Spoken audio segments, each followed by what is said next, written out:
Olá pessoal, tudo bem com vocês? O papo de hoje vai ser Energias do Brasil. Sim, NBR, empresa que eu tenho posição para longo prazo. Quem é assinante aqui do canal, patrocina o clube, tem os vídeos semanais, que hoje inclusive eu preciso gravar um dia 4 para vocês de acompanhamento da minha carteira semanal. Pois bem, eu tenho Energias do Brasil, uma das melhores ações em termos de rentabilidade da carteira e também destaque em dividendos. Então vou falar um pouquinho sobre ela, dar aqui os fatos relevantes que eu achei relevante do terceiro trimestre, que é o setor em franca expansão de transmissão, tá? Com alguns fatos relevantes operacionais. Vocês estão vendo na tela a transmissão Litoral Sul, tá? Em Santa Catarina, para o Rio Grande do Sul e também Mata Grande transmissão de energia. Tá? São mais aí de 250, é isso? Mais de 250 quilômetros adicionados em um subsegmento chamado transmissão, que tem aquela renda maravilhosa. Vamos falar um pouquinho, vou ler um pouquinho sobre esses eventos relevantes aqui, segundo o RI da própria companhia. Mas antes, vamos pular para os dividendos, pessoal, dar o destaque aqui, devido destaque para dividendos. Vou falar também sobre fundamentos, não só do terceiro tri, mas um olho no filme. Tá? Vou comentar sobre a correlação juros futuro, médio, né? Não longo nem curto, 2025 e EDP. E o que a gente está vendo hoje, porque eu parei de comprar EDP por ordens técnicas, já faz alguns meses. Vou tentar mostrar para vocês, para quem é assinante já tem essa informação. Eu parei de comprar, mas agora também a explicação. E por fim a gente vai ver o EV/EBIT da companhia e análise técnica. Esse é o esquema desse vídeo aqui. Se você gosta desse conteúdo, já considere se inscrever, ative as notificações, porque a semana inteira vai ter vídeo para vocês. E aí lá no final, se você curtir, deixa um like no vídeo. Bom, pessoal, dividendos, nova política de dividendos, já vou até ela, mas 2022 não podemos reclamar. Então ela bateu R$ 2,08 líquido. Aqui no scanner da bolsa, link na descrição, mostra os dividendos anualizados líquidos. Certo? Então, R$ 2,00, pessoal. Tá? Ela sai aqui de 96 centavos e dobra. Tá? Mais do que dobra aqui no caso, para R$ 2,08. Não creio que a gente vai ter mais uma data corte esse ano. Tá? Não acho que isso vai acontecer. Mas fiquem atentos, perto do Papai Noel, pode ser que aconteça. Já vou tirar o zoom aqui para vocês. Mas vamos supor que esses dividendos se mantenham. Tá? O mínimo de dividendos via política, tá? Adotada pela companhia, e vamos ler essa política para vocês terem uma noção. Vamos lá. A EDP é obrigatória a distribuição de dividendos aos acionistas que não sejam inferiores a 25% do lucro líquido da companhia, de acordo com os termos da nova legislação societária. Não obstante, a adoção da política de distribuição, deixa eu dar um zoom para vocês aqui, a adoção da política de distribuição de dividendos acima, a companhia também poderá distribuir dividendos ou juros sobre o capital próprio em montante inferior a 50%, tá? Do seu lucro líquido ajustado em qualquer exercício. Quando assim exigido, por disposição legal ou regulamentar, ou ainda quando recomendável em vista da situação financeira ou perspectivas futuras da companhia, das condições macro, de revisões e reajustes tarifários, queda da inflação recente, de mudanças regulatórias, vamos ver como que o novo governo vai atuar, estratégia de crescimento, limitações contratuais e demais fatores considerados relevantes pelo Conselho de Administração e pelos acionistas da EDP. Então, bem legal, não obstante a adoção da política de distribuição de dividendos acima, a companhia também poderá distribuir dividendos ou juros sobre o capital em montante inferior a 50%. Então, estamos falando aqui de mínimo que não sejam inferiores a 25%, e aqui colocando um teto de 50%. Além disso, a companhia poderá distribuir dividendos e juros sobre o capital no valor de R$ 1,00 por ação, sendo o critério de escolha entre 3 valores baseado no maior valor, sempre no maior valor. Então a gente tem no mínimo R$ 1,00 por ação, certo? No mínimo 25% do lucro líquido. Tá? Vamos ver o que é maior, se é R$ 1,00 ou 25% do lucro líquido. Então é bem interessante. Bem interessante. Tá? Eu acho que ela entra sim no radar de grandes pagadoras de dividendos, novo mercado, só tem ordinária, privatizada, cada vez mais no mercado, no subsegmento de transmissão, apesar do core dela ser distribuição, ela vem crescendo em transmissão. Tá? Então, dividendo mínimo estatutário, 25% do lucro líquido ajustado. Compromisso da administração, pagamento mínimo de 50% do lucro líquido ajustado ou R$ 1,00 por ação. Então, o compromisso da administração, por estatuto, é mínimo 25% do lucro líquido ajustado, a depender aqui das condições macro. Frequência de pagamento anual. Tá? A gente vai dar uma olhada nas datas cortes, pessoal, mas isso aqui é bastante agressivo. Tá? Há um compromisso aqui de 50%, então não um teto de 50%, como eu falei ali em cima. compromisso da administração aqui de 50% do lucro líquido, ou R$1, o que for maior, tá? E a frequência aqui, todos os anos a gente vai ter. Vamos lá, voltar para o scanner da Bolsa e colocar para vocês aqui as datas cortes recentes dos últimos 2 anos. Eu acho que a gente pode ter uma pista aí se vai ter dividendos agora com o Papai Noel ou não. Vamos lá, dar um zoom para vocês. Legal. Então, deixa eu usar o point ou fix aqui. Beleza. Então eu tenho aqui abril, janeiro, abril. Então abril e janeiro, né, destacam-se, e tem também dezembro. Então vamos lá, pessoal. Em 2021, nós tivemos dezembro? Tivemos. Não, 19 nós tivemos dezembro. 2019. Em 2020, não. Em 2021 também não. 2018 tivemos dezembro. 2017 também. Tá? 2016 também. 2015. Pois bem, pessoal, essa nova política é pós-pandemia. Então pode ser que no pós-2020 eles não mais paguem no Natal. Não vou aqui chutar se vai ter maior probabilidade ou não, porque o aumento dos dividendos foi nítido. Né? Vejam aqui que esse ano, por exemplo, em abril, tá? Foi 6,64% de dividend yield, de uma talagada só. Então, esse ano aqui, por exemplo, se somado, já temos quase 10% em dividend yield. Quase 10% em dividend yield. Tá? Então, realmente vai ser um prêmio se a EDP jorrar aí mais um dividendo com o Papai Noel. É para ficar atento? É. As datas mais importantes são dezembro? É dezembro? Não. Janeiro, tá? E abril. Então, mesmo que não pague com o Papai Noel, pessoal, logo na sequência, nos primeiros pregões do ano, aqui vai ter data corte. Foi assim em 2021, foi assim em 2022. Tá? Então, dia 5 de abril, dia 4 de janeiro, dia 9 de abril, dia 4 de janeiro. Tá? Então, são os meses mais importantes, janeiro e abril. Bom, começo deles. É importante para você que quer fazer os dividendos preditivos, tá? Agora, o que me chama a atenção especificamente para a EDP, que a gente tem que tomar cuidado, pessoal, endividamento. Tá? Então, as empresas estão vivendo hoje um cenário de queda na receita por causa da queda da inflação, tá? E um cenário de aumento da dívida por causa do CDI ou alto, tá? Ou ter subido aí nos últimos meses. Tá? Principalmente durante essa PEC, abrir os juros futuro, mas também a Selic está lá estável, gigante, 3,75%. A inflação teve aí 3 meses de deflação, no último mês de outubro aqui voltou a subir. Então deu uma reanimada porque voltou a subir a inflação. Quanto mais a inflação sobe hoje, menor fica o juro real. É importante. Tá? Aumento de receita para conter aí esse DI lá na casa das alturas. Mas não é um ambiente muito amigável. Por isso também que eu parei de fazer ordens técnicas, a não ser na Engie, que fez um descontão. Na EDP eu fiz uma ordem técnica só, mas a principal está abaixo ainda, não chegou nela. Mas o importante aqui do release, então, pessoal, eventos relevantes, segundo a própria administração, transmissão. Tá? Operação, então entrada em operação. Tá? Nós temos a EDP lá em Santa Catarina e Rio Grande do Sul. A data aqui foi dia 5 de julho. E também Mata Grande, transmissão de energia. Tá aqui, ó. Maranhão, aqui no agosto. Tá? Dia 1 de agosto.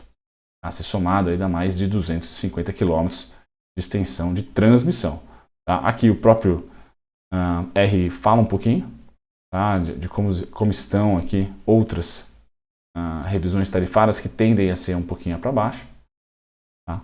Mas eu acho que o mais bacana é transmissão, tanto que eu fiquei pesquisando aqui os principais dados de transmissão, tá? Para a gente saber aqui, ó, transmissão, tá? Release do terceiro trimestre, aumento de 340 milhões decorrente dos reajustes tarifários registrados em sua totalidade no momento da homologação, considerando o período total de concessão, além de efeito positivo da incorporação da EDP Goiás, que ela comprou, pagou caro, mas comprou, mas foi ocorrida lá em fevereiro. Certo, pessoal? Então, aqui que eu estou mais atento. Óbvio que distribuição é o core, é o principal, mas transmissão eu estou bem atento mesmo. Certo? Bem atento mesmo.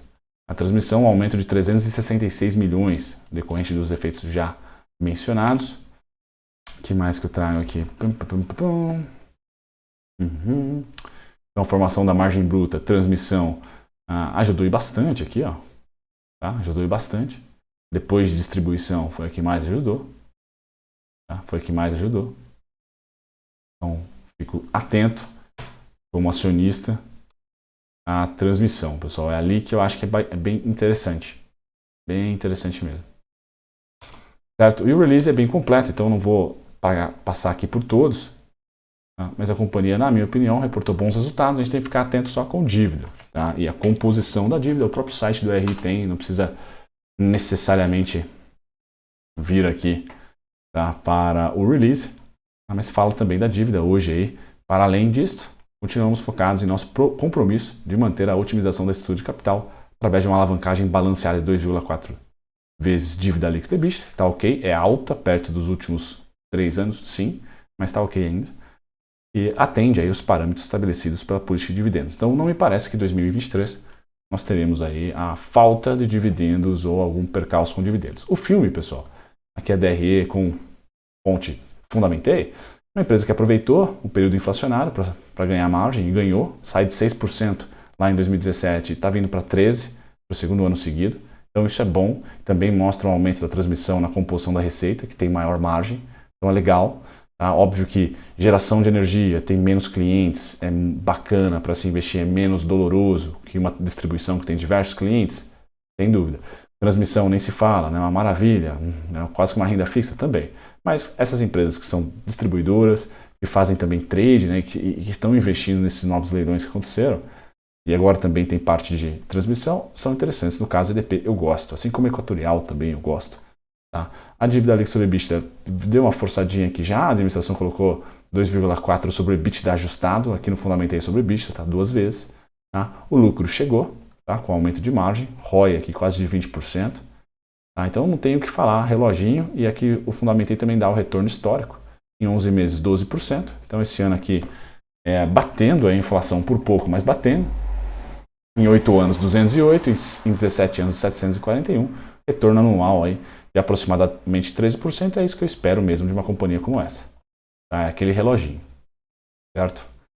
Aquele reloginho. Bom, pessoal, aqui eu trago uma expectativa, né, de correlação, tá? Não é performance, então é uma tabela, é um gráfico logarítmico aqui, tá? Onde o vermelho é o juros DI, com legenda à esquerda, tá? DI 25, e o azul é a Energias do Brasil. Por que eu parei, pessoal, de aportar? Tá? Eu já mostrei para vocês o gráfico do juros real. Em determinado momento de 2021, o juros já se tornou real, ou o começo de 2022 já se tornou real. Tá? Bem acima da inflação. E mesmo assim, o movimento das elétricas foi nortista. No caso da Energias do Brasil. Nem todas, mas Energias do Brasil foi. Então não é normal, tá, nós caminharmos juntos com o azul e o vermelho para a mesma direção. Estatisticamente não é normal.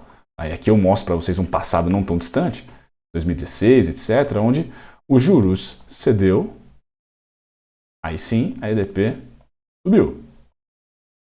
Tá? Em determinado momento nós tivemos aqui a inversão, tá? E ela subiu também. Então não, pessoal, é para ser o oposto. Quando os juros dá uma talangada aqui, ela pelo menos tem um percalço, uma lateralização, quando os juros sobe. Tá? É que lá em 2016, né, o juros 25 era 10 anos. Então eu teria que pegar um juros mais curtinho aqui para mostrar um pouco mais de volatilidade. Mas mesmo assim, pessoal, eu espero sempre que o juros sobe muito, tá, que essas empresas tenham aqui uma parada de subida. E nesse momento, a Energias do Brasil está andando assim, muito parecida com os juros. Talvez, e eu espero que isso ocorra nos primeiros trimestres de 2023, a gente vai ter a queda da EDP, tá? Um pouco mais de queda, e a estabilização do DI. O DI deve ficar entre, não os 15 aqui, tá? Perdão, o DI está aqui, pessoal, não os 13, 14, tá? Mas ele deve ir para 11 e ficar entre 10,50 e 11,50, certo? Deve ficar nesses níveis aqui em amarelo, onde eu acho que o DI vai ficar. Vai ficar pipocando pós-PEC aqui, ó. Tá? Fazendo um movimento parecido com esse aqui, né? Um movimento aqui de lateralização. E aí a EDP tende a ter uma queda primeiro e depois uma lateralização também. Tá? É isso que eu estou imaginando para a EDP. Um pouquinho mais de queda e aí início de lateralização. Tá? Porque os juros realmente está judiando. Se nós tivermos deflação ano que vem, no começo do ano, como naturalmente maio ali é um mês meio fraco, fevereiro pode ser também pós-carnaval, né, etc., a gente vai ter uma manutenção ou um aumento até do juros real. Tá? Aqui eu coloco o EV/EBITDA, pessoal, está no maior desconto que eu tenho aqui do Oceans 14 agora, a fonte. Então, EV/EBITDA de 5,10 vezes, super barato. Isso quer dizer o quê, pessoal? A empresa cresceu no EBIT, né, no lucro antes de impostos, aí, taxas, etc. Cresceu no EBIT, mas também controlou bem a sua dívida. Então, o EV, que é o Enterprise Value, aí, que conta o valor da firma, junto, né, nesse valor da firma está a composição da dívida, mesmo ela aumentando a dívida recentemente, comprando a transmissão de Goiás, por exemplo, ela mantém um EV/EBITDA aqui muito descontado, porque o EBIT cresceu mais do que a dívida. Tá? Então está no seu maior desconto, a média é 13 vezes, tá? E ela está hoje a 5 vezes, então não tem como falar que ela está cara, beleza? É só um momento macro que pode judiar um pouco, né? Pode dificultar um pouquinho, perdão. Beleza, pessoal, agora a gente vai fazer o seguinte, tá? Análise técnica, que é de 2020, tá? Aí eu trago para você estar o fluxo que eu estou seguindo de queda, que é 17% praticamente, né, pessoal? Nos valores nominais de 2020, R$ 2,60, R$ 3,00, agora já caímos exatamente esse patamar, tá? Então caímos aqui, se eu pegar a máxima e a mínima, nós caímos 2,60, ou até a mínima atual, perdão, 3,60. Tá nesse range, tá rimando, certo? Agora, caímos 15%. Então, eu ainda acho que a gente vai dar uma caidinha, não muito, para 17%, 17% alguma coisinha. Em valores específicos, o meu sonho, vamos assim dizer, como comprador da EDP, sonho mesmo é ela voltar para os 16,80, 17,30. Mas está um sonho bem distante. Tá? Não vou descartar, vai depender muito do cenário. Tá? Se a gente tiver uma recessãozinha com uma queda abrupta da inflação e juros ainda altos, tá? Porque o Banco Central às vezes não consegue agir tão rápido no corte de juros, a gente vai ter um derrame dessas companhias. Tá? Acho que só bancão sobrevive menos pior nesse cenário. Tá? E ouro, principalmente. Então a EDP, pessoal, eu torço para que ela faça pelo menos isso aqui, ó, 19,65, 18,92. Tá? Essas duas faixas de preço.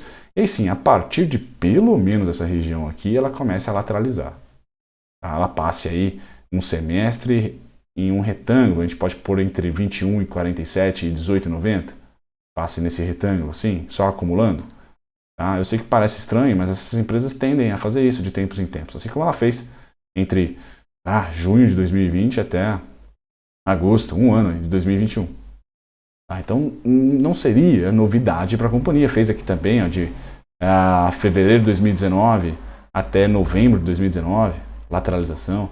Então é isso que eu espero. Ela já está lá, assim, malemar lateralizando, mas eu espero um pouquinho mais. Talvez aqui um stopzinho técnico aqui, liberando, né? Tendo uma queda, tá? E aí liberando esses carinhas, tirando esses carinhas do jogo, então ela volte. E aí lateralize e reverta a tendência daqui a um ano, talvez. Tá? Então esse é o cenário para a EDP. Pessoal, nesse momento é isso que eu penso. Tá? Então eu tinha lá os 23,34, 23,56 como resistências, né? Não fiz nada aqui. Eu só falei e continuo falando, principalmente para quem me acompanha na carteira, que eu vendo calls acima de 25,15. Tá? A partir do momento que ela chegar próxima ou bater em 25, eu começo a vender call coberta. Essa é a minha estratégia para remunerar minha posição. Nesse momento eu só ponho minhas ações à disposição de aluguel e fico ganhando taxinha. Eu não quero fazer nada. Compras técnicas abaixo de 20, tá? E compras mensais sempre. É assim, pessoal. Um grande abraço, até o próximo vídeo. Tchau, tchau.